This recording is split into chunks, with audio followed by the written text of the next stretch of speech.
So hi everyone, welcome to induction physics by Imran Khan. तो one short series के इस particular video में हम डिस्कस करने वाले हैं all derivations of chapter number 7 that is wave optics.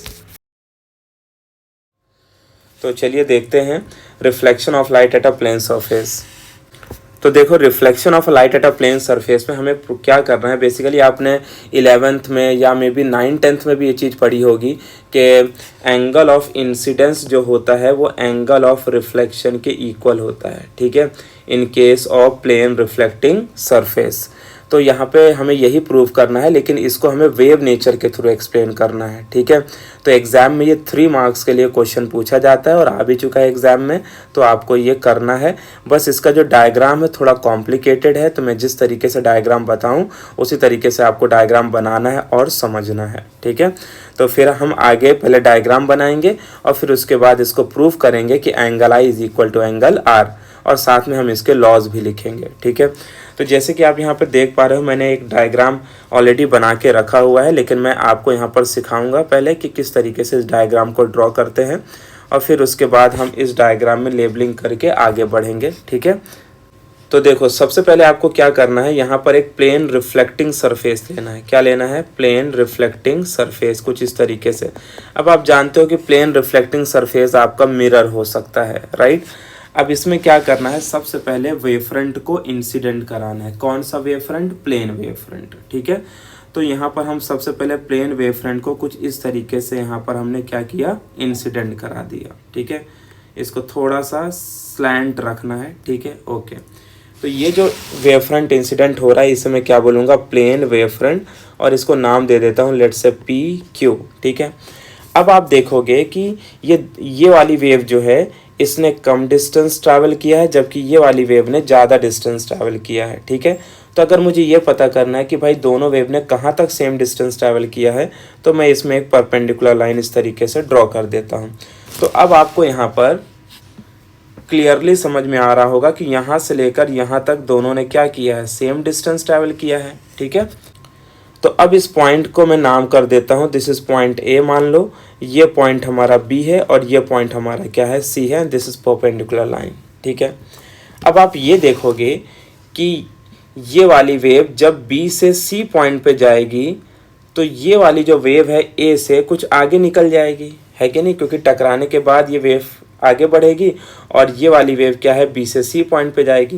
क्योंकि अगर तुम ध्यान से देखो तो इस पॉइंट तक, ए बी पॉइंट तक दोनों ने सेम डिस्टेंस ट्रैवल किया है, लेकिन बी पॉइंट के आगे वेव सी पॉइंट पे जाएगी और यहाँ पर जो ए पॉइंट है, ए पॉइंट पे बाद वेव टकराने के बाद इधर की तरफ मूव करेगी। तो अब इसके लिए क्या करना है, हमें सबसे पहले जो बी सी लेंथ है ना, इसको मेजर कर लेना है। BC लेंथ को मेजर करने के बाद आपको जो आपको पता है ना, राउंडर पॉइंटर जो भी है, उससे इस BC लेंथ को मेजर करके यहाँ पर एक छोटा सा ए पॉइंट पर उस राउंडर को रख के एक छोटा सा ऐसा आर्क बनाना है, ठीक है। अगर आप वो राउंडर वगैरह नहीं भी लेते हो तो एक रैंडमली आप आर्क बना लो, जैसे मैंने बोला है, वो एग्जामिनर आपका वो आर्क लेके मेजर करते नहीं बैठेगा, ठीक है। उसके बाद आपको क्या करना है, यहाँ से एक ऐसा लाइन ड्रॉ करना है, यानी कि एक बता ये रहा है कि जब ये लाइट बी से सी पॉइंट पर आएगी उतने ही टाइम पर ये लाइट ए से डी पॉइंट पर पहुंच जाएगी। तो इस पॉइंट को नाम क्या देते हैं, डी, ठीक है। तो बी सी और ए डी अब दोनों डिस्टेंस क्या है, सेम है। और फिर उसके बाद हम देखेंगे कि डी से जब ये वेव आगे की तरफ बढ़ेगी तो उतने टाइम पे सी से ये वेव इधर की तरफ बढ़ेगी, इस तरीके से, ठीक है। अब इसमें आप क्या करो, एक यहाँ पर भी एक वेव फ्रंट दिखा दो, that is P dash Q dash. तो अब यहाँ पर आप देखोगे कि पी क्यू और ए बी आपका इंसिडेंट वेव फ्रंट बन जाएगा, जबकि सी डी और पी डैश क्यू डैश आपका रिफ्लेक्टेड वेव फ्रंट बन जाएगा, ठीक है। और फिर आपको क्या करना है, इसमें एक नॉर्मल ड्रॉ करना है, इसमें एक नॉर्मल ड्रॉ करना है, ठीक है। फिर आप देखोगे ये वाला जो एंगल है इसे एंगल ऑफ इंसिडेंस बोलेंगे और ये वाले एंगल को एंगल ऑफ रिफ्लेक्शन बोलेंगे। यहाँ पर भी वही होगा, ये एंगल ऑफ इंसिडेंस होगा, ये एंगल ऑफ रिफ्लेक्शन होगा। अब आप देखोगे कि ये वाला जो पूरा एंगल है ये आप बोलोगे 90 माइनस आर होगा, और ये वाला पूरा एंगल जो बनेगा वो 90 माइनस आई बनेगा, है ना। बिकॉज यहाँ से लेकर यहाँ तक पूरा एंगल तो 90 है, तो उसमें आर एंगल चला गया तो बचा क्या, 90 माइनस आर। और यहाँ पर भी वही है, ये पूरा एंगल 90 है तो इसमें आई चला गया तो बचा क्या, 90 माइनस आई। तो अगर हम ये प्रूव कर दें कि ट्रायंगल ADC और ट्रायंगल ABC ये दोनों कॉन्ग्रेंट हैं, इक्वल हैं, तो हम ये कह सकते हैं कि 90 minus R is equal to क्या होगा, 90 माइनस आई। तो फिर 90 कैंसिल होगा, माइनस माइनस कैंसिल होगा और angle I will be equal to angle R हो जाएगा। ठीक है, तो इस तरीके से हम इस पर्टिकुलर चीज़ को डायग्राम के साथ ड्रॉ करके प्रूव कर सकते हैं। तो अब मैं थोड़ा नीटली एंड क्लीनली अपने मेन डायग्राम से आपको समझाता हूं। तो अगर ये डायग्राम एक बार नहीं समझे तो वीडियो को वापस से रिवाइंड करके इसको एक बार ज़रूर देखो, समझ में आ जाएगा। ओके, तो वापस इस डायग्राम को समझ लो। ये हमारे पास क्या है, एक प्लेन रिफ्लेक्टिंग सरफेस है। ठीक है, सबसे पहले हमें क्या करना है, एक वेवफ्रंट को इंसिडेंट कराना है। कुछ इस तरीके से वेवफ्रंट इंसिडेंट होगी और आप ये देख रहे हो कि इनिशियली तो दोनों जब सरफेस पे इंसिडेंट होती हैं तो दोनों ने अलग अलग डिस्टेंस ट्रैवल किया है, लेकिन यहाँ तक अगर आप देखोगे इस पॉइंट तक तो दोनों ने सेम डिस्टेंस ट्रैवल किया है, राइट। तो अब मैं वापस से वही चीज़ नहीं कर रहा हूँ, अब सीधा मैं इसके पॉइंट्स वगैरह लिखता हूँ और हम आगे बढ़ते हैं। लेट्स से मैंने इसको बोला this is P, this is Q, okay, और इस पॉइंट को आपको नाम देना है A, और ये जो पॉइंट है आपका, इस पॉइंट को आप नाम क्या दोगे, B। तो जैसे कि यहाँ पे देख पा रहे हो, इसको हम बोलेंगे एक्स वाई। तो जो एक्स वाई है हमारा, this is plane reflecting surface. कैसा है ये, X Y is the plane reflecting surface. तो यहाँ पर जैसे मैंने डायग्रामेटिकली और सारे पॉइंट लिखा है वैसे ही आपको भी लिखना है। So let X Y be the plane reflecting surface. उसके बाद आप देख रहे हो कि पी क्यू और ए बी क्या है हमारा, इंसिडेंट वेव फ्रंट। ठीक है, उसके बाद देखो यहाँ पर फिर ये जो है इस पॉइंट को हम नाम देंगे दिस इज पॉइंट डी। ठीक है, और ये पॉइंट हमारा क्या है, सी। तो आप देखोगे कि सी डी हमारा क्या हो जाएगा, सी डी हमारा रिफ्लेक्टेड वेव फ्रंट है और यहाँ पर भी हम बना लेते हैं पी डैश क्यू डैश। तो C P dash Q dash and C D R nothing but the reflected wave front.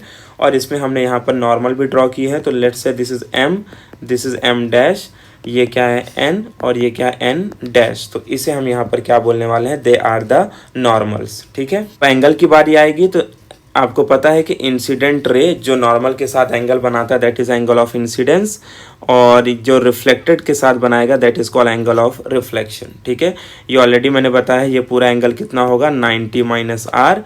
यहाँ पर ये एंगल ऑफ क्या बनेगा, इंसिडेंस, ये बनेगा एंगल ऑफ रिफ्लेक्शन, और ये एंगल क्या बनेगा, 90 माइनस आई बनेगा। ठीक, तो इस तरीके से आपको diagram neat and clean draw कर देना है। तो ये सारे पॉइंट मैंने यहाँ पर मेंशन कर दिए हैं। अब सबसे पहले हमें इसे प्रूव करना है। तो मैंने क्या बोला, प्रूव करने के लिए हमें दो ट्रायंगल का यहाँ पर यूज़ करना है। तो सबसे पहले हम क्या बोलेंगे, देयरफॉर फ्रॉम ट्रायंगल, पहला ट्रायंगल आपको दिखाई दे रहा है ABC, एंड यहाँ पर जो दूसरा ट्रायंगल है दैट इज़ ADC। तो वही जो आप नॉर्मली पहले भी आप करते थे 10th वगैरह में, तो आपको तीन चीज़ें आपको प्रूव कर देना है। अगर तीन चीज़ें इक्वल आपकी मिल जाती हैं तो आपका फिर ये दोनों ट्रायंगल इक्वल प्रूफ हो जाएगा। तो सबसे पहले हम पॉइंट बोलेंगे कि दोनों ट्रायंगल ABC और ADC के लिए AC is equal to AC है कि नहीं, that is nothing but call the common side. तो आप इसे बोल सकते हो this are the common side. Okay, अब जो सबसे इम्पॉर्टेंट यहाँ पर पॉइंट है वो ये है कि distance BC is equal to distance AD। जैसे कि मैंने बोला कि जितने टाइम पर ये वेव B से C पॉइंट पर पहुंचेगी उतनी टाइम पर ये वाली वेव A से D पॉइंट पर पहुंच जाएगी। तो ये दोनों डिस्टेंस क्या है, सेम है। तो अब यहाँ पर आप रीज़न क्या दोगे, आप बोलोगे same distance travelled by the waves in same interval of time, in same interval of time in same medium। जैसे कि आप जानते हो कि रिफ्लेक्शन के केस में मीडियम नहीं बदलता है ना, क्योंकि उसी मीडियम में लाइट इंसिडेंट होती है और उसी मीडियम में लाइट क्या होती है, रिफ्लेक्ट हो जाती है। तो सबसे पहले हमने बोला AC is equal to AC because दोनों के लिए कॉमन साइड है, and BC is equal to AD। तो BC is equal to AD का मतलब यहाँ पर क्या हो गया, same distance travel by the wave in same interval of time. और ये जो डिस्टेंस जो ट्रैवल कर रहे हैं वो डिस्टेंस क्या होगा, तो आप सीधा बोल सकते हो कि BC is equal to, you can say that BC is equal to CT, right, and AD can also भी रिटर्न एज CT। तो अगर मान लो कि दोनों वैक्यूम में ट्रैवल कर रहे हैं तो दोनों के लिए स्पीड ऑफ लाइट क्या होगी, सेम होगी, और टाइम इंटरवल भी क्या होगा, सेम होगा, तभी तो दोनों का डिस्टेंस सेम आएगा। और उसके बाद जो थर्ड पॉइंट हम मेंशन करना चाहते हैं वहाँ पर हम ये बोल सकते हैं कि angle A D C is equal to angle A B C बोल सकते हैं हम, ये है ना, ईच 90 डिग्री। तो यहाँ पर बोलेंगे हम and angle A B C is equal to angle A D C, that is nothing but each 90 degree. ठीक है, अब ये तीन चीज़ हमने तो इक्वल बता दी, so therefore you can write that therefore triangle A B C is equal to और congruent to triangle A D C. ठीक है, therefore you can write that 90 minus R is equal to 90 minus I. Now 90 will get cancel, so you will get therefore minus r is equal to minus I, minus will get cancelled, therefore you can write that I is equal to r। ठीक है, इस तरीके से हमें ये prove करना है। तो आई थिंक ईजी है, अगर आप इसको एक दो बार देखोगे रिवाइंड करके तो आपको आसानी से समझ में आ जाएगा। तो इम्पॉर्टेंट है, तो याद रखना है ये। ठीक है, तो देखो लॉज ऑफ रिफ्लेक्शन में क्या है। लॉज ऑफ रिफ्लेक्शन में सबसे पहला है कि the incident ray and reflected ray are opposite to the normal. जैसे कि आप यहाँ पर भी देख सकते हो कि जो इंसिडेंट रेज हैं एंड रिफ्लेक्टेड रेज हैं वो बेसिकली नॉर्मल के इधर उधर हैं, अपोजिट हैं। करेक्ट। इसके बाद जो नेक्स्ट पॉइंट है वो क्या है, the incident ray, reflected ray and normal all lie in the same plane. तो अगर आप ध्यान से देखोगे तो जो इंसिडेंट रे है, रिफ्लेक्टेड रे है, नॉर्मल है, सारे एक ही प्लेन पे लाई कर रहे हैं, है कि नहीं।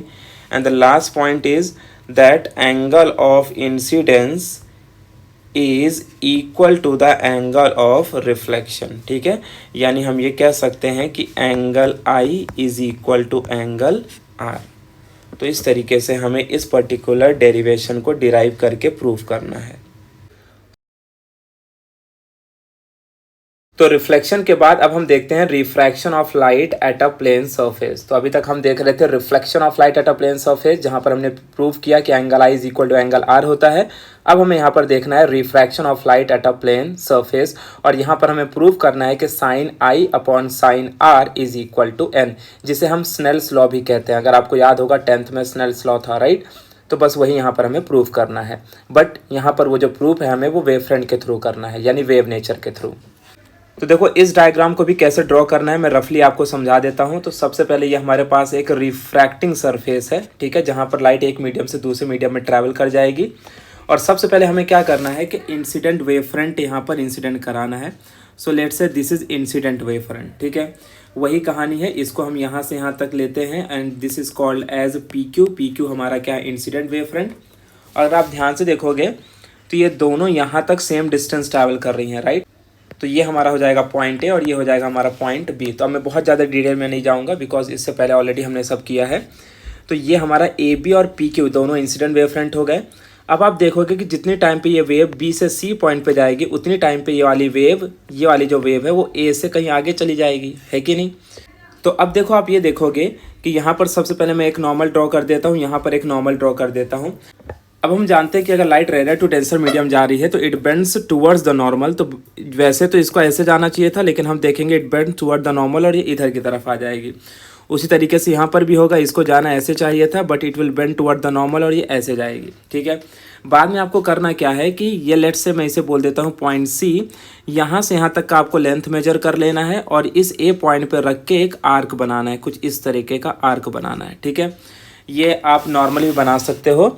और उसके बाद यहाँ से इस पॉइंट को ऐसा मिला देना है, ये हमारा बन जाएगा पॉइंट डी। तो एक ये परपेंडिकुलर लाइन हो गई, एक ये परपेंडिकुलर लाइन हो गई।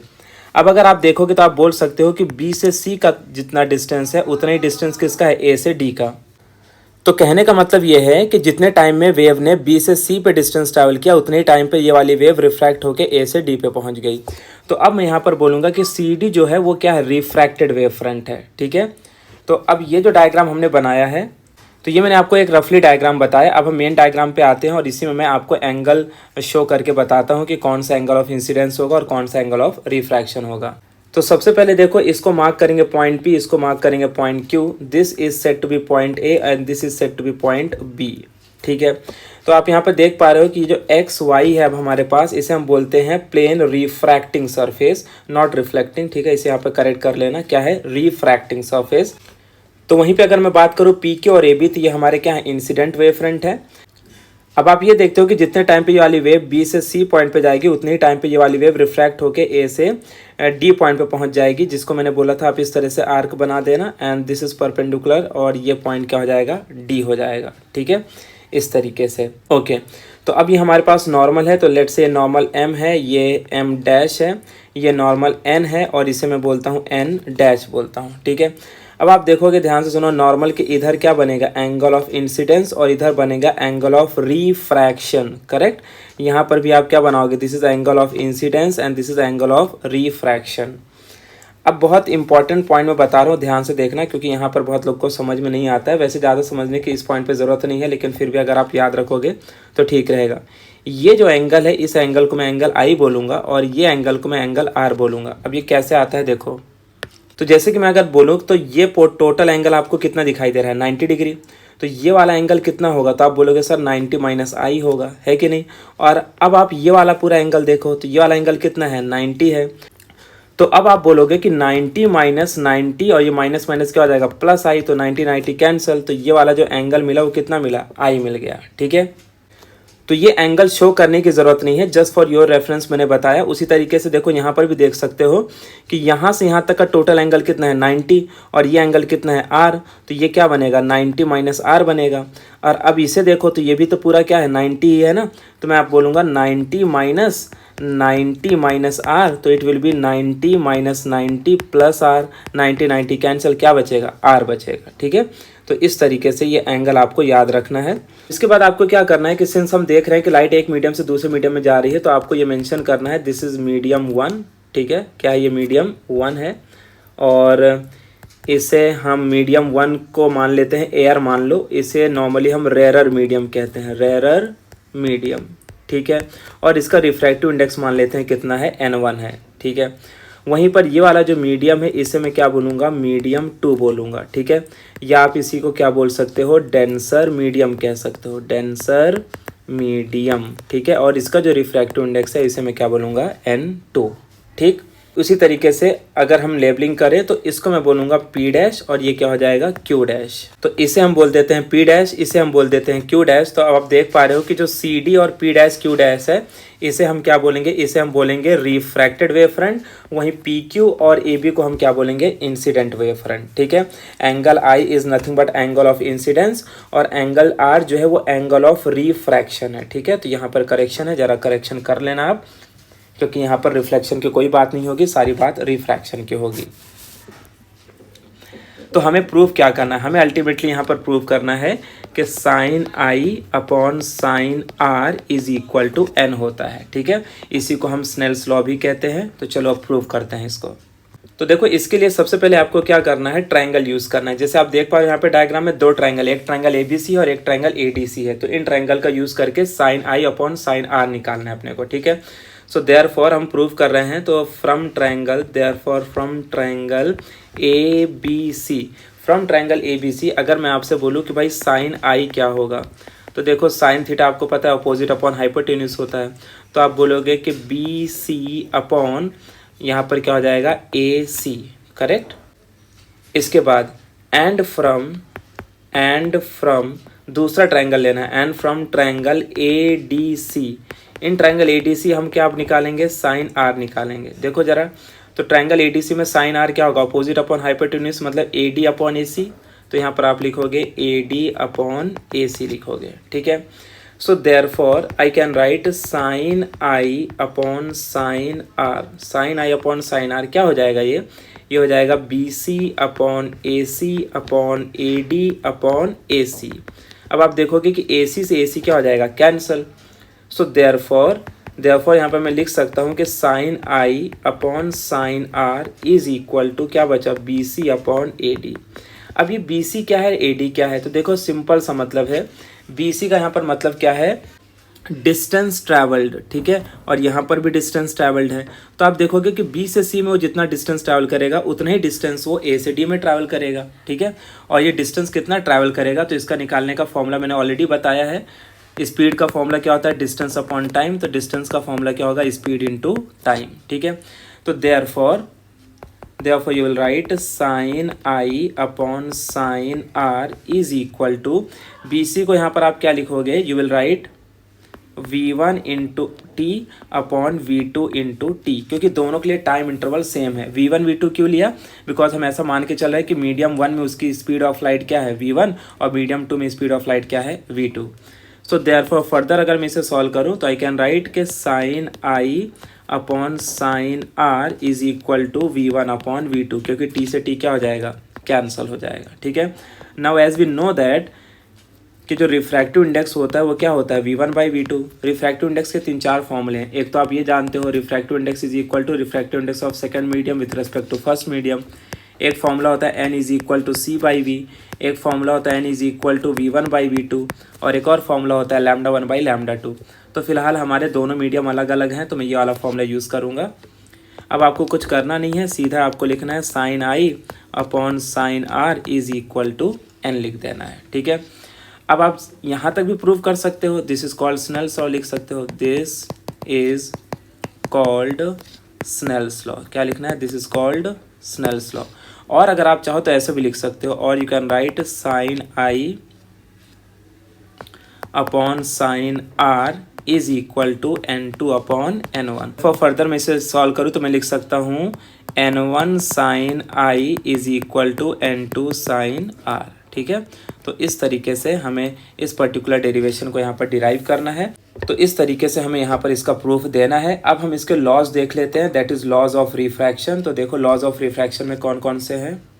सो सबसे पहला है the incident ray, refracted ray and normal all lie in the same plane. ठीक है। तो जैसे कि आप यहाँ पे देख पा रहे हो, सारे के सारे सेम प्लेन पे लाई कर रहे हैं। जो हमारा इंसिडेंट रे है, ठीक है, और उसके बाद जो हमारा रिफ्रैक्टेड रे है एंड नॉर्मल, सारे के सारे एक ही फ्रेम पे लाई कर रहे हैं।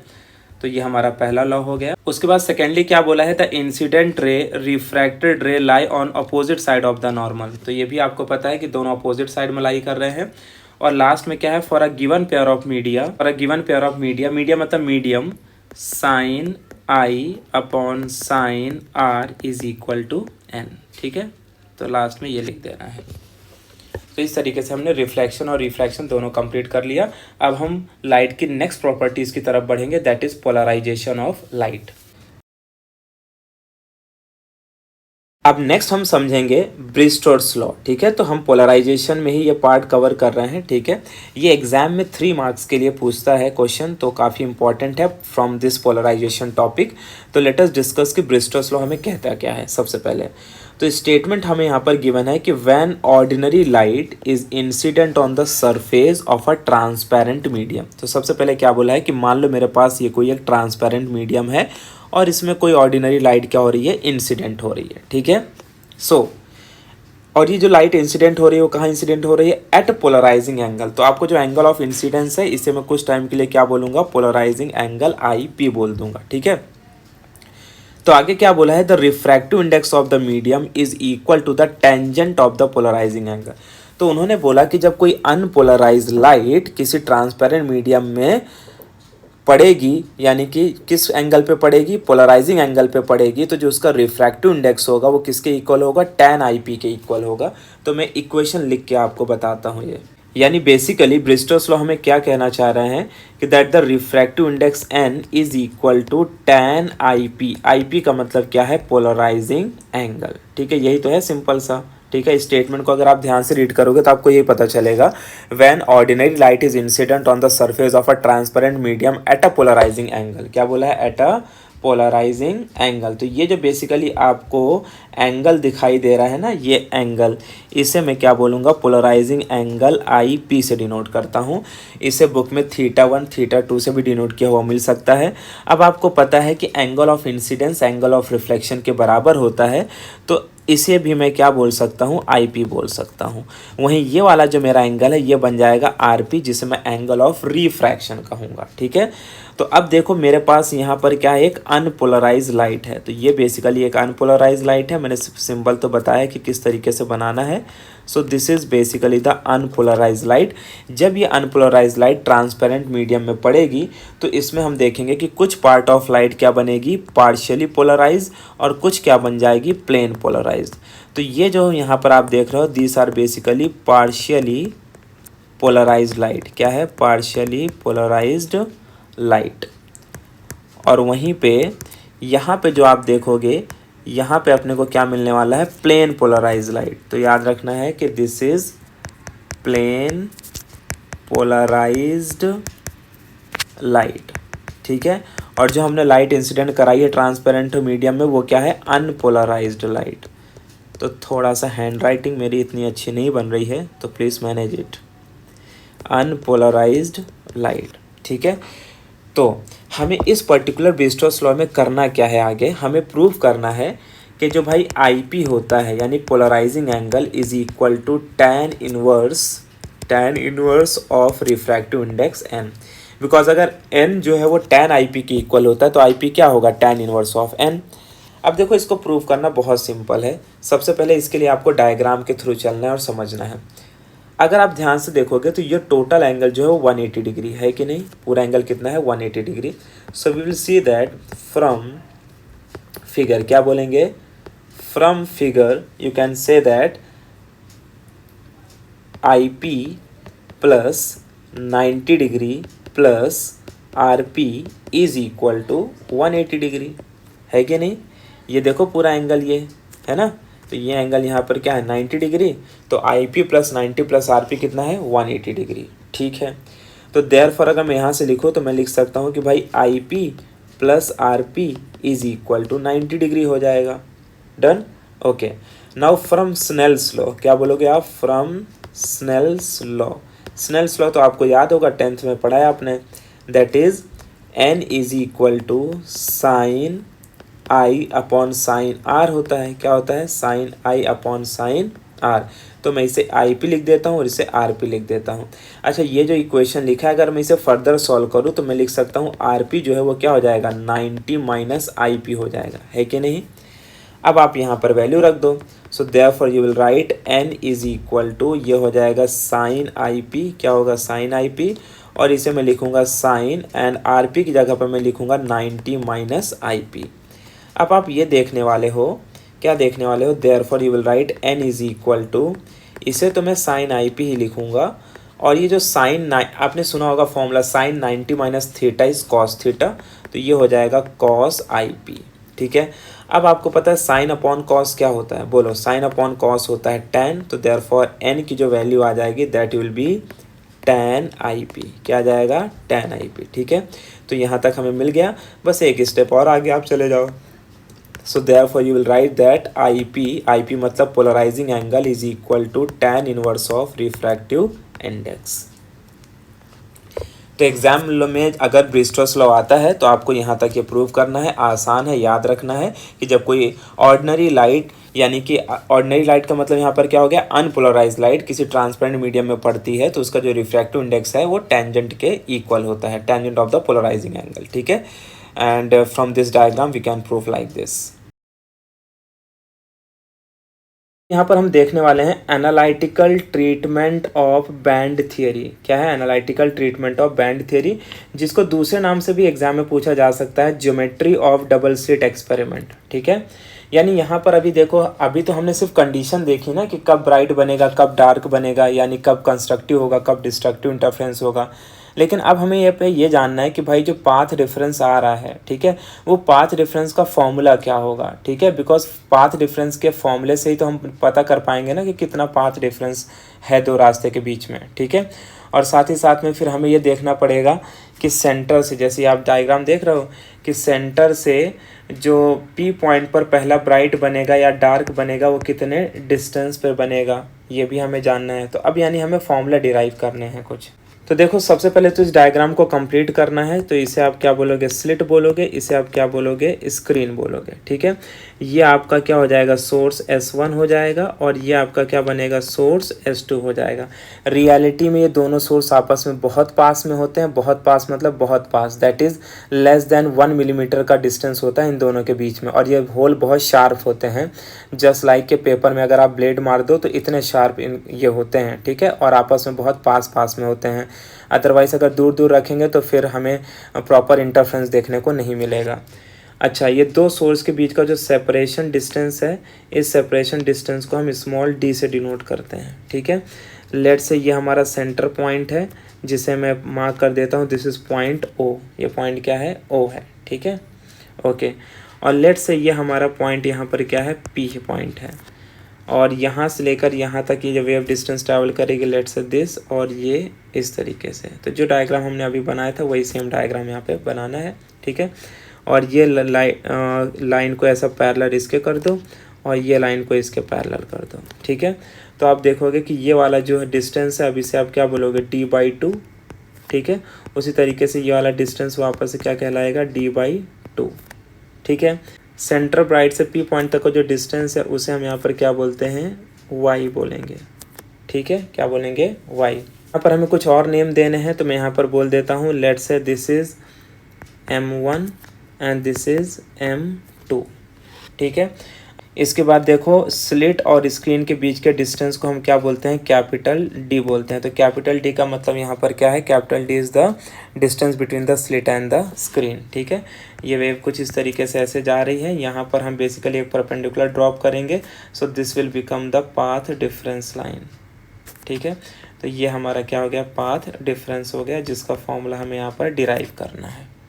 तो देखो अब आपको क्लियरली समझ में आ रहा है कि S1 और S2 ये दो नैरो स्लिट्स हैं, where as small d is the distance between the two slit, capital D का मतलब क्या है, distance between the slit and the screen, वहीं y का मतलब क्या है, distance from centre bright to the nth bright और डार्क, यानी सेंटर से जो पॉइंट P है वो क्या डिफाइन करेगा कि सेंटर से जो भी ब्राइट या डार्क बनेगा, जितने नंबर का ब्राइट या डार्क बनेगा उसका डिस्टेंस। देखो ये चीज़ तो आप जानते हो कि since S1O is equal to S2O, the two waves reaching at point O are in the same phase, therefore the path difference is 0 and the centre O is bright.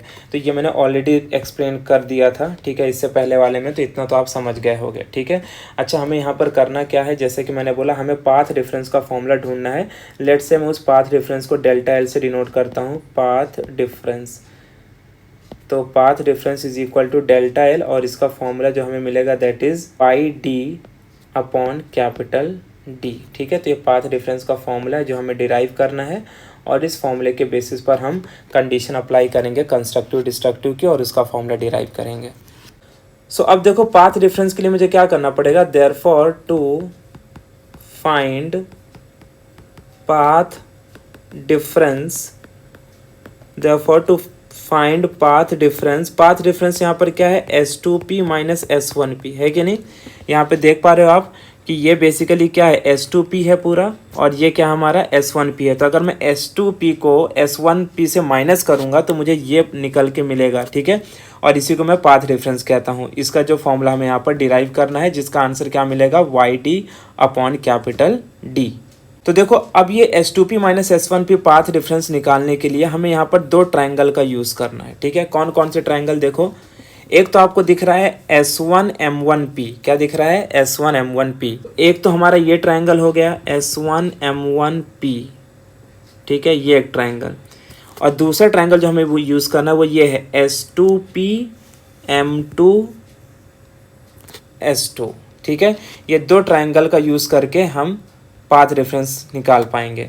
तो सबसे पहले मैं यूज़ कर लेता हूँ देयरफॉर सबसे पहले मैं यूज़ कर लेता हूँ फ्रॉम ट्रायंगल, कौन सा ट्रायंगल, S1PM1 लिख लेता हूँ, S1PM1, ठीक है।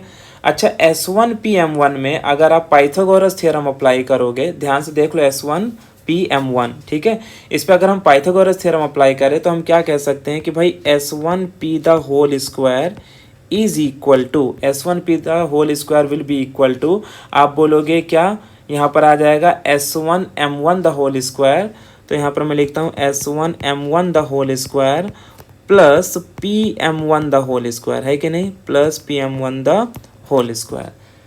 तो एक बार आप डायग्राम को वापस से देखो, क्या ये चीज़ें वैलिड हो रही हैं, क्या, S1P the whole square is equal to S1M1 the whole square plus PM1 the whole square, ठीक है। अब देखो इसको आगे फर्दर सॉल्व करूंगा तो मैं लिखूंगा S1P the whole square is equal to S1M1 की जो लेंथ है, दिख रही है, S1M1 की जो लेंथ है वो किसके बराबर है, इस D के बराबर है, ठीक है। तो इसको मैं सीधा यहाँ पर क्या लिख देता हूँ, D स्क्वायर। तो ये हमारा क्या बन जाएगा, this will be called as D square plus, अच्छा PM1 कैसे निकालोगे, तो देखो PM1 निकालने का तरीका क्या है, सबसे पहले मुझे ये PM1 मतलब कि यहाँ से लेकर यहाँ तक ये वाला डिस्टेंस निकालना है कि नहीं। और सारे डिस्टेंस मैंने क्या बोला, कहाँ से कैलकुलेट करना है, सेंटर पॉइंट O से। तो क्या मैं इसे y minus d by to लिख सकता हूँ? क्या लिख सकता हूँ? y minus d by to, क्योंकि Pm1 जो है मेरा Pm1 ये कैसे निकालूंगा? टोटल y में से d बाई टू को माइनस कर दूंगा, है कि नहीं? तो ये बेसिकली यहाँ पर क्या हो जाएगा? y minus d by two the whole square, ठीक है। अब हम इसे फर्दर सॉल्व करेंगे तो I can write that therefore S1p the whole square is equal to, ये हो जाएगा कैपिटल D का स्क्वायर प्लस, अब इसमें हम क्या करेंगे? a minus b the whole square का फॉर्मूला यूज़ कर लेंगे। तो क्या हो जाएगा? वाई स्क्वायर, ठीक है, वाई स्क्वायर के बाद माइनस 2y बाई टू और प्लस क्या हो जाएगा? ये डी स्क्वायर बाई फोर। तो हमने क्या किया? a प्लस बी द यानी a माइनस बी का होल स्क्वायर का फॉर्मूला यूज़ कर लिया, ठीक है। अब 2 से 2 यहाँ पर क्या हो जाएगा? कैंसिल हो जाएगा। So therefore finally you can write S1p the whole square is equal to, you will write capital D का square plus you will write y का स्क्वायर, ठीक है, माइनस क्या हो जाएगा? अब yd बचेगा, है ना, क्योंकि 2 2 तो कैंसिल हो गया, yd प्लस ये हो जाएगा डी स्क्वायर बाई फोर, ठीक है। ओके, अब इस इक्वेशन को लिख के हमें छोड़ देना है और दूसरा ट्रायंगल का यूज़ करना है। तो S1p द होल स्क्वायर अपने को मिल गया, ठीक। अच्छा, अब जो दूसरा ट्रायंगल हमारा वो क्या मैंने बोला था? S2pm2, S2pm2। तो अब ये ट्रायंगल यूज़ करेंगे, ठीक है। And from triangle S2pm2, S2pm2 triangle अगर हम यूज़ करेंगे तो देखो इसमें जो S2p द होल स्क्वायर का फॉर्मूला आएगा वो क्या आएगा बताओ? अगर पाइथागोरस थ्योरम अप्लाई करें तो S2p द होल स्क्वायर को आप बोलोगे कि यहाँ पर S2m2 the whole square plus Pm2 the whole square, है कि नहीं? S2m2 the whole square plus Pm2 the whole square. तो यहाँ पर हम इसे लिख लेते हैं, ये हो जाएगा S2m2 the whole square plus Pm2 the whole square, ठीक। तो देयरफॉर अब इसे फर्दर आगे मैं लिखूंगा तो क्या लिखूंगा? S2p the whole square is equal to, देखो S2m2 अगेन किसके बराबर है? D के बराबर ही दिखेगा, करेक्ट। तो यहाँ पर हम क्या लिख लेते हैं? कैपिटल D का स्क्वायर आ जाएगा प्लस, अच्छा Pm2 क्या होगा? तो आप बोलोगे Pm2 y plus d by two. देखो ध्यान से, Pm2 को क्या बोलूँगा? y plus d by two. तो यहाँ पर मैं लिख देता हूँ y plus d by two the whole square, ठीक है।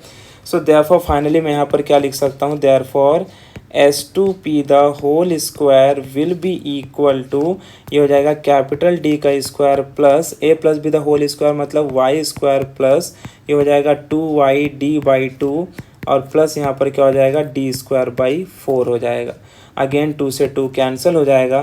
So therefore you will write that S2p the whole square is equal to, ये हो जाएगा d square plus y square plus yd plus D square by four, ठीक है। तो इस तरीके से हमने S1p का whole square S2p the whole square दोनों निकाल लिया, ठीक है। अब हमें क्या करना है कि दोनों को एक दूसरे से माइनस करना है, ठीक है, और S2p माइनस S1p को कैलकुलेट करना है। तो देयरफॉर मैं यहाँ पर लिखूँगा therefore you will write S2p the whole square minus S1p the whole square, ठीक है। तो S2p की वैल्यू तो हमने लिखी है, वो वैल्यू लिख देते हैं डी स्क्वायर प्लस क्या हो जाएगा? Y square plus Y D plus D square by four, ठीक है। अच्छा माइनस, अब ये देखना माइनस जो है वो सब के लिए है, तो ये क्या हो जाएगा? माइनस S1p की वैल्यू को क्या लिखोगे? Minus D square minus Y square और ये माइनस माइनस प्लस हो जाएगा तो ये हो जाएगा plus Y D minus D square by four, ठीक है। अब आप देखोगे यहाँ पर D square cancel, Y square से Y square cancel, D square by four cancel, तो Y D plus Y D कितना हो जाएगा? 2yd, ठीक है। तो यहाँ नहीं, यहाँ पर मैं इसको लिख सकता हूँ 2yd। अब एक बात ध्यान से सुनो, ये S2p the whole square minus S1p the whole square है, तो पहले तो मैं इसे ऐसे लिख देता हूँ फिर आपको बताता हूँ। क्या ये a square minus B square के फॉर्म में नहीं है, है ना? तो a square minus B square का फॉर्मूला क्या होता है? a प्लस बी और a माइनस बी। तो बस यहाँ पर हम वही अप्लाई कर देते हैं। तो देयरफॉर ये क्या हो जाएगा? Therefore you will write that S2p minus S1p, है ना, और एक क्या बनेगा? S2p प्लस S1p और ये कितना हो जाएगा? This will be called as 2yd हो जाएगा, ठीक है। अच्छा, जो S2p माइनस S1p है यही तो हमारा पाथ रेफरेंस है। देखो ध्यान से डायग्राम में, S2p माइनस S1p क्या है? हमारा पाथ रेफरेंस, ठीक है। तो इसको इधर ही रखेंगे और S2p प्लस S1p को नीचे भेज देंगे। तो देयरफॉर ये क्या हो जाएगा? ये हो जाएगा S2p minus S1p, is equal to 2YD upon यहाँ पर हो जाएगा S2P प्लस S1। अब इसके बाद देखो नेक्स्ट स्टेप क्या करना है आपको, यहाँ पर लिखना है कि सिंस यहाँ पर small D upon capital D, क्या मैंने बोला, since small D upon capital D is very very less than 1, ठीक है। यानी कि अगर मैं small D upon capital D का जो वैल्यू निकालूंगा तो उसकी वैल्यू 1 से बहुत छोटी आएगी, क्योंकि डी का मतलब होता है स्लिट डिस्टेंस, और स्लिट डिस्टेंस जो होता है वो मिलीमीटर में होता है, स्क्रीन डिस्टेंस मीटर में होता है। तो जब छोटी वैल्यू को बहुत बड़ी वैल्यू से मैं डिवाइड करूँगा तो उसका वैल्यू 1 से बहुत छोटा आएगा। तो यहाँ पर एक कंडीशन यूज़ करना है कि अगर मान लो if small D upon capital D is very very small, then यहाँ पर आप ये बोलोगे कि S2P plus S1P plus S1P ये दोनों एक दूसरे के इक्वल हो जाएंगे और इसकी वैल्यू क्या आएगी, 2 कैपिटल D के बराबर। तो इसको आप इस तरीके से नहीं समझ सकते हो, तो मैं एक दूसरा भी तरीका बताता हूँ कि मान लो कि अगर जो तुम्हारा स्लिट डिस्टेंस है, slit distance is very very small then D, तो मैं ये देखूँगा कि देन जो मेरा S2P है it will be equal to S1P। Condition क्या है कि अगर मान लो कि स्मॉल d कैपिटल D के कंपैरिजन में बहुत स्मॉल हुआ तो S2P will be equal to S1P, तो जिसकी वैल्यू किसके बराबर आएगी, D के बराबर। तो दोनों में से कोई भी आप इक्वेशन का यूज़ कर सकते हो। थोड़ा सा इसे समझ पाना ऐसे तो मुश्किल है, तो फिलहाल मैं चाहूँगा कि आप इस पॉइंट के लिए इसे याद कर लो, ठीक है। तो अब इसके बाद जो नेक्स्ट पॉइंट में आप लिखोगे तो क्या लिखोगे, therefore S2P minus S1P is equal to, देखो 2YD तो पहले से था तो 2YD लिख दोगे अपॉन, उसके बाद नेक्स्ट क्या करना है आपको कि यहाँ पर आपको दिखाई दे रहा है S2P प्लस S1P, तो मैंने क्या बोला, S2P is equal to S1P is equal to D, तो S2P की जगह पर D आएगा, S1P की जगह पर D आएगा, तो टोटल कितना हो जाएगा 2D, ये 2 से 2 कैंसिल हो जाएगा। अच्छा, ये जो S2P माइनस S1P है जिसे हम क्या बोल रहे हैं, पाथ डिफरेंस, इसे हम सीधा किससे डिनोट कर लेते हैं, डेल्टा L से। तो किसी बुक में डेल्टा L, किसी बुक में डेल्टा X से मिल जाएगा, और ये आंसर मिल गया YD अपॉन कैपिटल D, जहाँ पर Y डिफाइन क्या कर रहा है, Y बता रहा है। तो यहाँ पर इस फॉर्मूले में y क्या बता रहा है, डिस्टेंस ऑफ nth ब्राइट या nth dark from central bright, small d का मतलब distance between the two slit, capital D का मतलब हो गया distance between the slit and the screen. तो इस तरीके से हमने पाथ डिफरेंस का इक्वेशन निकाल लिया। So this is the equation of path difference. Okay, अब इस इक्वेशन का यूज़ करके हम condition for point P to be bright and condition for point P to be dark निकाल लेते हैं। तो देयरफॉर देखो, for the point P to be bright, ठीक है। तो for point P to be bright अगर मैं इस पाथ डिफरेंस का फॉर्मूला अप्लाई करूं तो आपको पता है for the point P to be bright जो पाथ डिफरेंस का हमें इक्वेशन मिला था वो क्या मिला था, n लैम्डा, है ना। मैंने वहाँ पर कंस्ट्रक्टिव डिस्ट्रक्टिव में आपको बताया था कि पॉइंट P तभी ब्राइट बनेगा जब पाथ डिफरेंस की वैल्यू क्या होगी, dot dot dot n lambda. अब पाथ डिफरेंस ऑलरेडी हमने निकाला है जिसे हम डेल्टा L कहते हैं, और इसकी वैल्यू क्या है, YD अपॉन कैपिटल D, तो ये क्या हो जाएगा, is equal to n lambda. तो यहाँ से मुझे y की वैल्यू क्या मिलेगी, y की वैल्यू मुझे मिल जाएगी that is n lambda capital D upon small d, ठीक है। तो ये जो फॉर्मूला मिला, यहाँ पर जो y है, y क्या रिप्रेजेंट करता है, y रिप्रेजेंट करता है distance of nth bright from centre bright, ठीक है। तो ये yn लिख लेना। जैसे कि अगर मैं आपको बोलूँ कि भाई सेंटर से कितने डिस्टेंस पर पांचवा ब्राइट बन रहा है, सेंटर से कितने डिस्टेंस पर दूसरा ब्राइट बन रहा है, तो आप n की वैल्यू 2 रखोगे, 4 रखोगे, या जितने भी ब्राइट आपको निकालना है, ठीक है। वहीं पर for the point P to be dark, अगर हमें पॉइंट P डार्क बताना हो तो इसके लिए कंडीशन क्या है कि path difference should be equal to, क्या निकाला था, 2n माइनस 1 लैम्डा बाई 2, ठीक है। पाथ डिफरेंस की वैल्यू क्या है, YD upon capital D is equal to 2n minus 1 lambda by 2, ठीक है। सो देयरफॉर यहाँ से मुझे बताओ y की वैल्यू क्या आ जाएगी, y की वैल्यू आ जाएगी 2n minus 1 lambda capital D upon 2 small d, ठीक है। और तो ये वाला जो हमारा फॉर्मूला है, this is the distance of nth dark from central bright. ठीक है, तो सेंट्रल ब्राइट से मैंने बोला कि भाई 5वां डार्क या 10वां डार्क या 15वां डार्क कितने डिस्टेंस पे बन रहा है, तो आप इस फॉर्मूले से कैलकुलेट कर सकते हो। लेकिन 99% केसेस में देखो कि जो क्वेश्चन आएंगे इंटरफ्रेंस से वो ब्राइट के ऊपर आएंगे, डार्क के ऊपर नहीं आते हैं। ठीक है, अब इसी में हमारा एक छोटा सा टॉपिक है, that is called fringe width, या उसी को बैंड विड्थ भी कहते हैं। फ्रिंज विड्थ कहते हैं, या इसी का दूसरा नाम क्या है, बैंड विड्थ। तो फ्रिंज विड्थ या बैंड विड्थ क्या होता है, ठीक है, याद रखना है कि कंस्ट्रक्टिव, मैक्स, फ्रिंज ये सारी एक ही बातें हैं। ठीक है, एक ही चीज़ है। तो फ्रिंज विड्थ या बैंड विड्थ निकालना है, यानी कि दो ब्राइट के बीच का डिस्टेंस और दो डार्क के बीच का डिस्टेंस। यानी अगर मैं कुछ ऐसा डायग्रामेटिकली आपको समझाऊं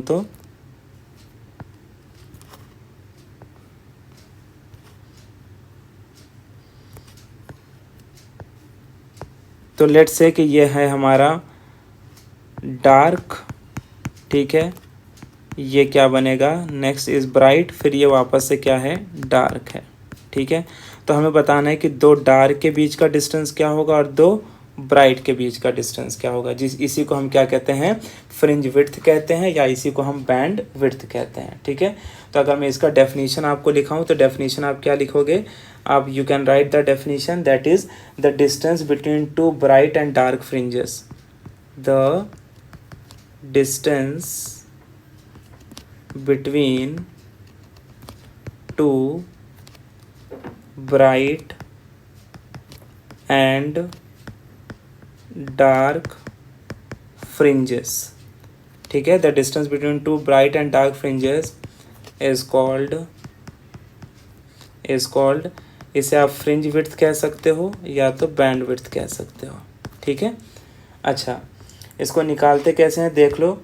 मान लो कि यहाँ पर ये मैं ब्राइट का ले लूँ तो ये ब्राइट का y(n) हो गया और ये ब्राइट का yn+1 हो जाएगा। ठीक है, उसी तरीके से डार्क का ये yn हो गया और ये क्या हो जाएगा, yn+1 हो गया। ठीक है, तो अब डिस्टेंस बिटवीन टू ब्राइट या टू डार्क निकालना है, तो सिंपली आप क्या कर सकते हो, w इज इक्वल टू आप बोलोगे दैट इज yn+1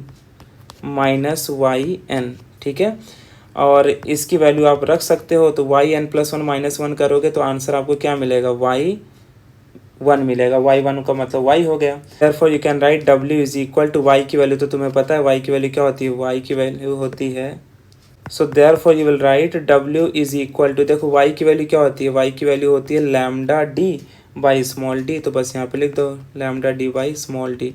सो ये जो फॉर्मूला हमें मिला, this formula is for width of bright या डार्क। ठीक है, तो ये जो है देखो पहला डार्क था तो मैंने इसे yn लिखा, फिर ये दूसरा डार्क है यानी कि n+1 है तो इसको ऐसा लिखना है। तो ये कोई पूछने का कोई सवाल नहीं बनेगा, खाली आप ये इसका फॉर्मूला याद रखो क्योंकि इस फॉर्मूले के ऊपर आपके न्यूमेरिकल सॉल्व होंगे। तो फ्रिंज विड्थ या बैंड विड्थ के ऊपर कोई क्वेश्चन नहीं वैसे मिलेंगे, ज़्यादा क्वेश्चन जो मिलेंगे वो न्यूमेरिकल बेस्ड ही होंगे। तो इंटरफ्रेंस में याद रखना है कि इंटरफ्रेंस में जो क्वेश्चन आएंगे वो इस फॉर्मूले पे आएंगे ब्राइट पर, और ये हमारा जो बैंड विड्थ है। ओके, अब हमें यहाँ पर समझना है कि भाई ऑप्टिकल पाथ या ऑप्टिकल पाथ लेंथ क्या होता है। ठीक है, तो इंटरफ्रेंस का ये हमारे पास एक लास्ट टॉपिक है, इसके बाद फिर हम डायफ्रैक्शन स्टार्ट करेंगे। तो देखो ऑप्टिकल पाथ लेंथ क्या होता है, सबसे पहले हम इसे डेफिनेशन से समझते हैं और फिर इसका फॉर्मूला भी डिराइव करेंगे। ठीक है, yeah, the distance traveled by the wave in vacuum in comparison to the distance traveled by the wave in medium in the same time is called optical path। क्या बोला है, the distance traveled by the wave in vacuum in comparison to the distance traveled by the wave in medium in the same time is called optical path। तो ये definition ऐसे नहीं समझेगी, मैं आपको पहले डायग्राम के थ्रू समझाता हूँ तो आपको ये डेफिनेशन क्लियरली समझ में आ जाएगी। मेरे पास दो रे ऑफ लाइट है, let's say this is ray of light 1, this is ray of light 2। ठीक है, और मैं ऐसा मान के चलता हूँ कि इनिशियली ये दोनों रे ऑफ लाइट वैक्यूम में ट्रैवल कर रही हैं। तो आप जब जानते हो कि जब दो रे ऑफ लाइट वैक्यूम में ट्रैवल करेंगे तो उनका स्पीड में कोई चेंज नहीं आएगा। तो इसकी भी स्पीड क्या होगी, 3 × 10⁸ मीटर पर सेकेंड होगी, और इस वाली वेव की भी स्पीड कितनी होगी, 3 × 10⁸ मीटर पर सेकेंड, क्योंकि इनिशियली ये दोनों कहाँ ट्रैवल कर रही हैं, वैक्यूम में। ठीक है, तो दोनों ने मान लो कि यहाँ तक सेम डिस्टेंस ट्रैवल किया, क्योंकि दोनों के लिए टाइम इंटरवल भी सेम था और स्पीड भी सेम थी। ठीक है, तो मैं मान लेता हूँ कि time t is equal to 0, मान लेते हैं कि time t is equal to 0, दोनों वेव ने यहाँ तक सेम डिस्टेंस ट्रैवल किया। लेकिन मैंने क्या किया कि अब दूसरे वेव के रास्ते पर एक ग्लास मीडियम को रख दिया। Let's say this is glass medium यानी ग्लास स्लैब को रख दिया। और आप जैसे जानते हो कि अलग अलग मीडियम का रिफ्रैक्टिव इंडेक्स अलग होता है, तो लेट्स मैं बोलता हूँ कि ग्लास स्लैब का जो रिफ्रैक्टिव इंडेक्स है वो कितना है, 1.5 है। ठीक है, अब क्या होगा देखो, अब हम ये देखेंगे कि जितने टाइम में लाइट ग्लास में कुछ इतना डिस्टेंस ट्रैवल करेगी, उतने ही टाइम पर ये लाइट वेव वैक्यूम में कुछ इतना डिस्टेंस ट्रैवल कर चुकी होगी। क्यों ऐसा होगा? बिकॉज आपको पता है कि ग्लास जो है वो एक डेंसर मीडियम है, तो लाइट की स्पीड कम हो जाएगी, और जबकि वैक्यूम में तो लाइट की स्पीड चेंज हो नहीं रही है, वो तो उसी स्पीड से चल रहा है। तो हम देखेंगे कि मीडियम में उतने ही टाइम में लाइट कम डिस्टेंस ट्रैवल करेगी, यानी t is equal to T time. इसके लिए भी उतना ही टाइम है और इसके लिए भी उतना ही टाइम है, लेकिन आप क्लियरली देख सकते हो कि टी टाइम पर दोनों ने अलग अलग डिस्टेंस ट्रैवल किया है, जबकि टी टाइम 0 पर दोनों ने सेम डिस्टेंस ट्रैवल किया था। तो ये वाला जो डिस्टेंस ट्रैवल है इसे मैं बोलूँगा distance travel by the wave in vacuum. क्या बोलूँगा? Distance travel by the wave in vacuum. और इसे मैं यहाँ पर बोल दूंगा distance travel by the wave in medium बोल दूंगा। ठीक है, तो बस ये जो आप देख रहे हो ना, distance travel by the wave in vacuum in comparison to the distance travel by the wave in medium, इसी को हम ऑप्टिकल पाथ लेंथ कहते हैं। तो हमें इसका फॉर्मूला डिराइव करना है कि हम कैसे पता करेंगे कि भाई अगर मान लो कि मीडियम में उसने 10 मीटर का डिस्टेंस ट्रैवल किया तो उतने टाइम पे वैक्यूम में कितना डिस्टेंस ट्रैवल करेगा वेव। ठीक है, तो उसके लिए हमें फॉर्मूला डिराइव करना है, तो चलो डिराइव करते हैं। So as we know that कि time taken by the wave in vacuum, ठीक है, is equal to time taken by the wave in medium। तो ये तो बात सही है कि दोनों के लिए हमने टाइम इंटरवल क्या रखा है, सेम। अब ध्यान से देखना, नॉर्मली हमें पता है स्पीड का फॉर्मूला क्या होता है, डिस्टेंस अपॉन टाइम होता है। ठीक है, तो अगर मैं आपसे बोलूँ टाइम का फॉर्मूला क्या होगा, तो आप बोलोगे टाइम का फॉर्मूला बन जाएगा डिस्टेंस अपॉन स्पीड। तो बस ये फॉर्मूला यहाँ पर मैं अप्लाई करता हूँ। तो जो टाइम ट्रैवल इन वैक्यूम है इसको मैं क्या लिख सकता हूँ, distance travel by the wave in vacuum, ठीक है, upon speed of light in vacuum, speed of light in vacuum, ठीक है, is equal to T medium के लिए हम क्या करेंगे, distance travel by the wave in medium to the speed of light in medium. ठीक है, नाउ देयरफॉर ये जो distance travel by the wave in vacuum है यही तो हमारा ऑप्टिकल पाथ है, तो इसको हम इधर रखेंगे। This is distance travel by the wave in vacuum is equal to, या आप इसको इस तरीके से लिखोगे, velocity of light in vacuum, vacuum आप चाहिए तो पूरा लिख लो, मैंने VAAC लिखा है, और ये क्या हो जाएगा, speed of light in medium, और डिस्टेंस इन मीडियम को हम साइड में खिसका देते हैं। ठीक है, अब आपने देखो एक प्रॉपर्टी पढ़ी है जो कि मैंने ऑलरेडी बताई भी होगी कि रिफ्रैक्टिव इंडेक्स का एक फॉर्मूला होता है, that is V1 upon V2, speed of light in medium 1 to the speed of light in medium 2। ठीक है, तो यहाँ पर आपको दिखाई दे रहा है V vacuum upon V medium, तो मैं इसकी जगह पर सीधा क्या रख देता हूँ, रिफ्रैक्टिव इंडेक्स, और वो रिफ्रैक्टिव इंडेक्स को हम किससे डिनोट करते हैं, n से। So the distance travel by the wave in vacuum is n times the distance travel by the wave in medium. तो ये हमें फॉर्मूला मिल गया। अब इसी distance travel by the wave in vacuum को मैं क्या बोल दूंगा, ऑप्टिकल पाथ बोल दूंगा। क्या बोलूँगा, ऑप्टिकल पाथ। ठीक है, तो ये क्या हो जाएगा, this formula becomes n into D medium. ठीक है, तो इस तरीके से हमें ऑप्टिकल पाथ का फॉर्मूला डिराइव करना है। अब मैं आपको एक एग्जांपल देता हूँ जिस एग्जांपल से हम ये समझ पाएंगे कि कैसे ऑप्टिकल पाथ निकालते हैं। लेट्स से मैं बोलता हूँ एग्जांपल के लिए कि एक वेव ने मीडियम में, डी मीडियम में लेट्स से कि 10 मीटर का उसने डिस्टेंस ट्रैवल किया। ठीक है, तो वही वेव उतने ही टाइम पर वैक्यूम में कितना डिस्टेंस ट्रैवल करेगी, तो उसका जो ऑप्टिकल पाथ होगा that will be equal to, N की वैल्यू क्या है 1.5 और डी मीडियम की वैल्यू क्या है 10, तो आंसर विल बिकम 15 मीटर। तो देखो कितना सिंपली हमें यहाँ पता चल गया। ठीक है, यानी जितने टाइम में वेव मीडियम में 10 मीटर का डिस्टेंस ट्रैवल करेगी, वही वेव उतने टाइम पे वैक्यूम में 15 मीटर का डिस्टेंस ट्रैवल करेगी।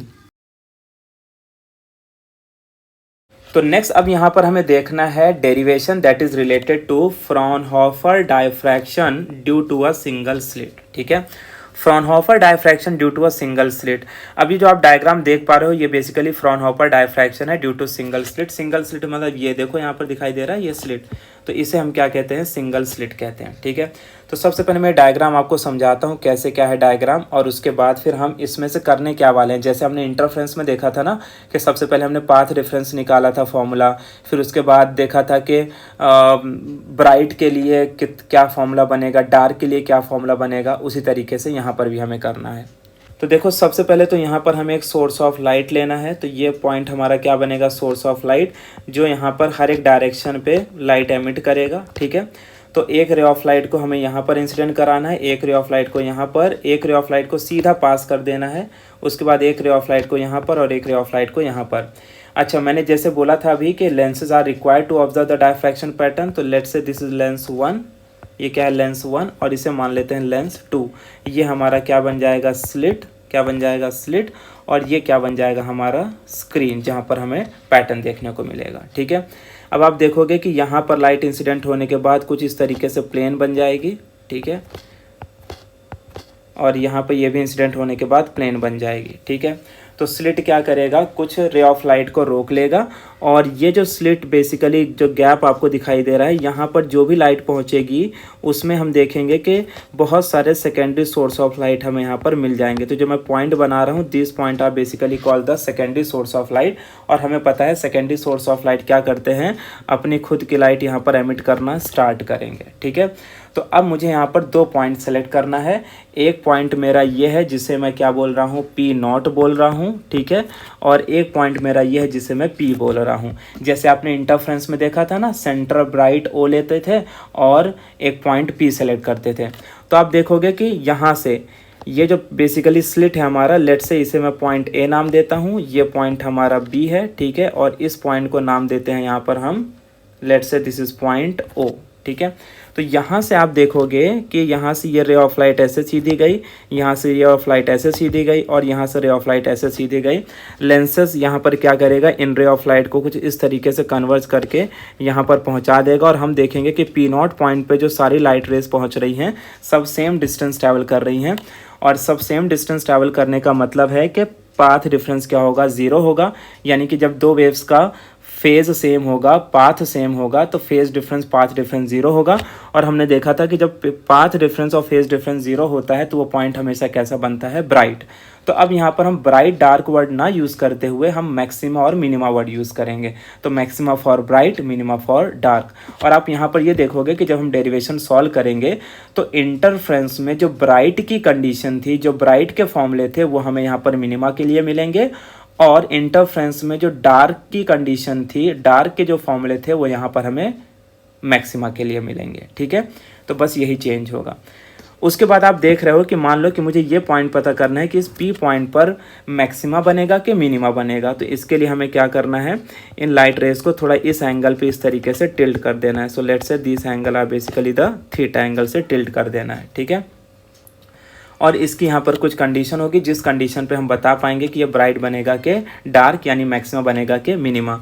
और ये वाला जो डिस्टेंस है, ये वही डिस्टेंस है जिसे हम नॉर्मली y सेलेक्ट करते हैं, that is distance from nth maxima या nth minima from central bright. तो देखो सेंटर हमेशा ब्राइट होता है, चाहे वो इंटरफ्रेंस हो चाहे वो डायफ्रैक्शन हो। ठीक है, अच्छा, इस पर्टिकुलर टॉपिक को अगर एक्सप्लेन करने जाएंगे तो भाई आधा 1 घंटे की वीडियो सिर्फ इसी पे बन जाएगी, और उससे ज़्यादा भी टाइम लग सकता है। तो बहुत ही लिमिटेड पॉइंट्स मैं आपको बता रहा हूँ, ये होप सो कि आपको समझ में आ जाएगा। ठीक है, अच्छा, ये जो पॉइंट P0 जिसे मैंने बोला ब्राइट दिख रहा है, इसमें पाथ डिफरेंस 0 क्यों हो जा रहा है, बिकॉज अगर मान लो मेरे पास 10 सोर्स ऑफ लाइट है, ठीक है, तो पहली सोर्स ऑफ लाइट से जो लाइट निकलेगी और 10th सोर्स ऑफ लाइट से जो लाइट निकलेगी, दोनों का पाथ सेम होगा। उसी तरीके से सेकंड सोर्स से जो लाइट निकलेगी, 9th सोर्स से जो लाइट निकलेगी, दोनों का पाथ सेम होगा। तो ऐसे करके P0 में जितनी भी लाइट रेस पहुंचेंगी सबका पाथ डिफरेंस 0 हो जाएगा। ठीक है, और सेंटर क्या बनेगा, ब्राइट। तो सबसे पहले तो आपको इस तरीके से डायग्राम रिप्रेजेंट करना है। तो मैंने डायग्राम तो बना दिया। ठीक है, इसके बाद आपको क्या करना है, इसके बाद यहाँ पर देखो, सबसे पहले आपको यहाँ पर एक परपेंडिकुलर ड्रॉप करना है, क्योंकि हमें पाथ रेफरेंस का फॉर्मूला चाहिए, राइट।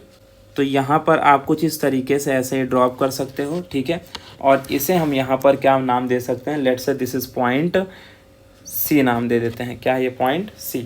तो ये बेसिकली हमारा क्या बन जाएगा, पाथ डिफरेंस बन जाएगा। ठीक है, ओके, क्योंकि पाथ डिफरेंस का हम फॉर्मूला भी डिराइव करेंगे, और उसी पाथ डिफरेंस के बेसिस पर हम बता पाएंगे कि P पॉइंट जो है वो मैक्सिमा बनेगा कि।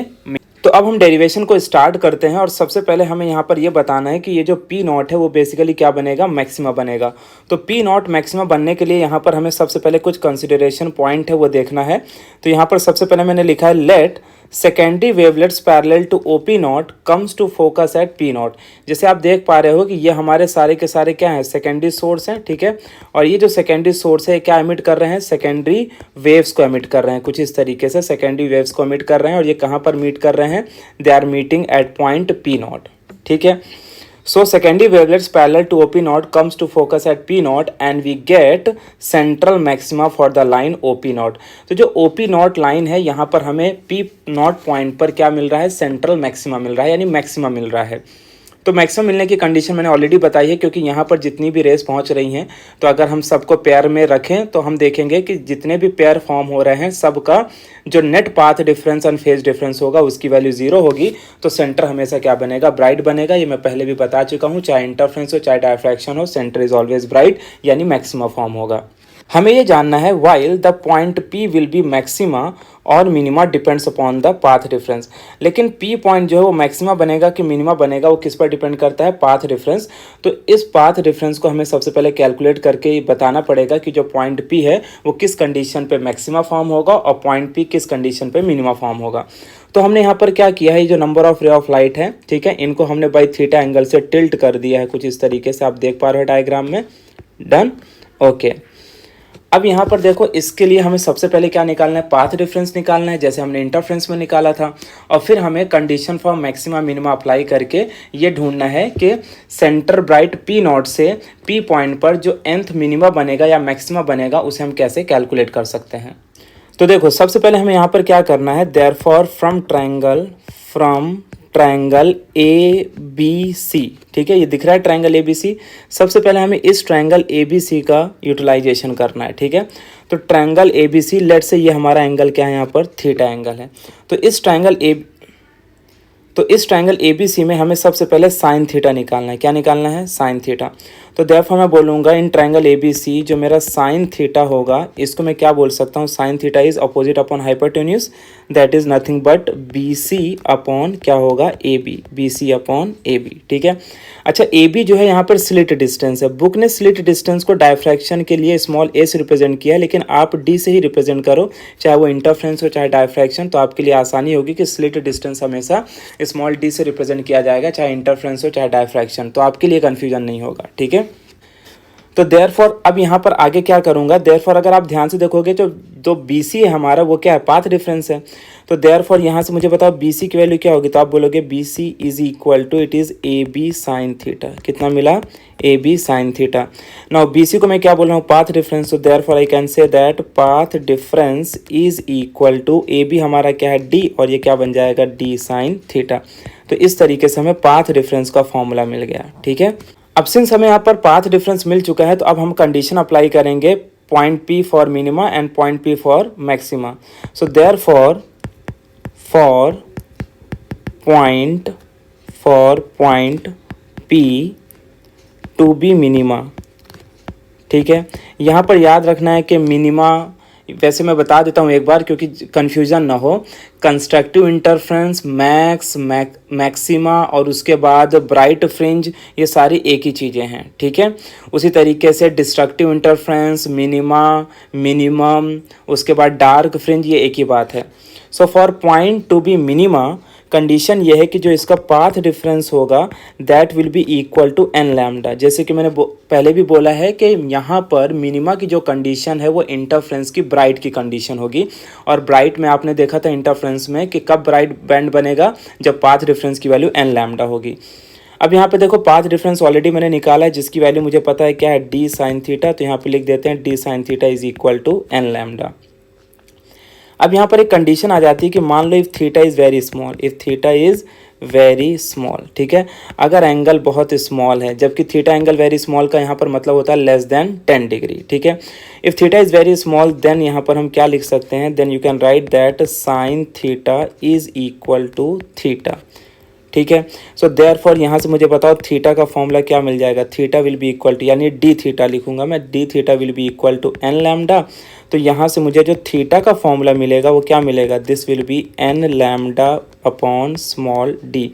ये जो आपको थीटा मिला है ना, इस थीटा को अब हम यहाँ पर क्या कहते हैं, एंगुलर सेपरेशन कहते हैं। यानी कि अगर आपको ये पता करना हो कि सेंट्रल ब्राइट से जो nth मिनिमा या nth मैक्सिमा किसी पॉइंट पे बनेगा, वो कितने एंगल पे बनेगा, तो आप इस फॉर्मूले से निकाल सकते हो।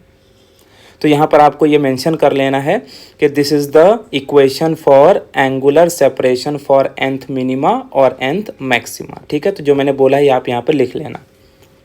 एंड अब यहाँ पर देखो फ्रॉम ट्रायंगल, एक और ट्रायंगल का हमें यहाँ पर यूज़ करना है, that is triangle O P P nought. ठीक है, क्या है, triangle O P P nought. जैसे कि यहाँ पर देखो, अगर डायग्राम में आप देख पाओगे तो लेट्स से कि मैं बोलता हूँ ये हमारा क्या है, ओ पी नॉट है, और अगर मैं ये लाइन को ऐसे सीधा लेके जाऊँ तो आप देखोगे कि ये यहाँ पर एक ट्रायंगल फॉर्म होगा, राइट। ये क्या बन रहा है, ये ट्रायंगल ओ पी नॉट बन रहा है। ठीक है, तो इस ट्रायंगल ओ पी नॉट में अगर मैं यहाँ पर इस एंगल को थीटा मान लूँ तो आप देखोगे कि टैन थीटा क्या होगा। देखो, तो from triangle O P P nought ये जो टैन थीटा है उसको मैं क्या लिख सकता हूँ, tan theta is equal to opposite upon adjacent. तो अपोजिट यहाँ पर हमारा क्या है, वाई है, अपोजिट क्या है, वाई। अच्छा, एडजेसेंट क्या होगा, तो एडजेसेंट हो जाएगा हमारा कैपिटल डी, क्योंकि स्लिट से लेकर स्क्रीन तक का जो डिस्टेंस होता है वो क्या होता है, कैपिटल डी होता है। ठीक है, तो यहाँ पर मैं इसको लिख लेता हूँ वाई अपॉन डी। देखो, वैसे अगर ओवरऑल देखा जाए तो ये थोड़ा सा लेंथी और कॉम्प्लिकेटेड पार्ट है, मैं ऑलरेडी बता चुका हूँ, लेकिन जितना रिक्वायर्ड है मैं उस हिसाब से बता रहा हूँ। तो वापस से यहाँ पर हमें क्या करना है कि मान लो if theta is very small, if theta is very small, अगर थीटा बहुत स्मॉल है तो आप क्या बोलोगे, again tan theta is equal to theta हो जाएगा। So therefore now you will tell that कि theta is equal to Y upon capital D. तो ये भी जो फॉर्मूला मिला ये आपका फॉर्मूला एंगुलर सेपरेशन को ही रिप्रेजेंट करता है, लेकिन ऊपर वाला एंगुलर सेपरेशन हम तब यूज़ कर सकते हैं जब हमें वेवलेंथ और स्लिट डिस्टेंस दिया हो, और नीचे वाला फॉर्मूला एंगुलर सेपरेशन का हम तब यूज़ कर सकते हैं जब हमें distance of nth minima from centre maxima दिया हो। तो y क्या डिफाइन करता है, y डिफाइन करता है डिस्टेंस ऑफ nth मिनिमा या मैक्सिमा फ्रॉम सेंट्रल मैक्सिमा। ठीक है, अब लेट से मैं बोल देता हूँ कि ये मेरा इक्वेशन 1 है और इसे मैं बोल देता हूँ ये मेरा इक्वेशन 2 है। ठीक है, तो अगर मैं दोनों इक्वेशन को इक्वेट करूँ तो मैं बोलूँगा देयरफॉर फ्रॉम इक्वेशन 1 एंड 2। तो फ्रॉम इक्वेशन 1 एंड 2 लिखूँ तो मैं क्या बोलूँगा, देखो this will be Y D upon capital D, Y D upon capital D is equal to N lambda upon small D. ठीक है, सो देयरफॉर यहाँ पर देखो y का फॉर्मूला क्या हो जाएगा, y will be equal to N lambda capital D upon small D. तो देखो ये वही फॉर्मूला मिल गया, जैसे कि मैंने बोला था ये फॉर्मूला आपको कहाँ मिला था, इंटरफेरेंस में ब्राइट के लिए मिला था। वही चीज़ यहाँ पर डायफ्रैक्शन में किसके लिए मिला है, मिनिमा के लिए। तो अब आप बोलोगे कि ये जो वाई एन है, या आप बोलोगे कि this equation represents the distance of nth minima from central maxima. ठीक है, ये लिख लेना आप। तो ये मिनिमा की हमने कंडीशन देख ली। अब यही चीज़ हम किसके लिए अप्लाई करेंगे, मैक्सिमा के लिए। For point P to be maxima, for point P to be maxima, condition क्या याद रखना है आपको, याद होगा कि जो वहाँ पर डार्क की कंडीशन थी वो यहाँ पर मैक्सिमा की कंडीशन है, वो क्या था, path difference should B 2n-1 lambda by 2। ठीक है, अब पाथ डिफरेंस की वैल्यू ऑलरेडी हम यहाँ पर निकाल चुके हैं। ठीक है, तो अब मैं इसके लिए आप यूज़ कर सकते हो, पाथ डिफरेंस क्या था, डी साइन थीटा, और थीटा इज़ वेरी स्मॉल तो sine theta can be written as theta. तो सीधा मैं यहाँ पर लिखता हूँ पाथ डिफरेंस क्या है, डी थीटा, और इसकी वैल्यू क्या हो जाएगी, 2n-1 लैम्डा बाई 2 हो जाएगी। ठीक है, उसके बाद यहाँ पर जो थीटा है, बेसिकली थीटा को मैं क्या लिख सकता हूँ, वाई अपॉन कैपिटल डी लिख सकता हूँ। ये आपको दिखाई दे रहा होगा यहाँ पर, ये वाला जो हमारा इक्वेशन है, राइट। सो यहाँ से फिर ये आप क्या लिखोगे, you will right 2n-1 and this will B lambda by 2 हो जाएगा। उसके बाद फिर आप यहाँ पे y रखो और बाकी टर्म को उधर भेज दो, तो y की वैल्यू क्या हो जाएगी, 2n-1 and this will B lambda capital D upon 2 small d। ठीक है, तो ये हमारा क्या हो गया, this is the formula for nth maxima from central maxima. अब लास्ट में जो हमें डिस्कस करना है वो डिस्कस करना है about width of central maxima, width of central maxima. ठीक है, विड्थ ऑफ सेंट्रल मैक्सिमा। तो सेंट्रल मैक्सिमा की विड्थ मुझे बतानी है, तो इसके लिए क्या करना है, सेंट्रल मैक्सिमा के विड्थ को W से डिनोट करते हैं। सो बाय डेफिनेशन देखो हम कैसे डिफाइन करेंगे, the distance between first minima on either side of central maxima is called width of central maxima. ठीक है, इसके लिए हमें क्या करना पड़ेगा, सबसे पहले डायग्राम ड्रॉ करना पड़ेगा और देखना पड़ेगा कि किस तरीके से डायफ्रैक्शन का पैटर्न हमें स्क्रीन में दिखाई देता है। तो अगर मान लो कि ये स्क्रीन है तो मुझे डायफ्रैक्शन का पैटर्न कुछ इस तरीके से दिखाई देता है। ठीक है, तो ये वाला जो पार्ट है बेसिकली हमारा क्या है, this is called central maxima. तो से ये सेंट्रल मैक्सिमा है। ठीक है, और उसके बाद ये जो पार्ट आपको दिखाई दे रहा है इसे हम क्या कहते हैं, this is called as first minima, और इसे हम क्या बोलेंगे, फर्स्ट मैक्सिमा।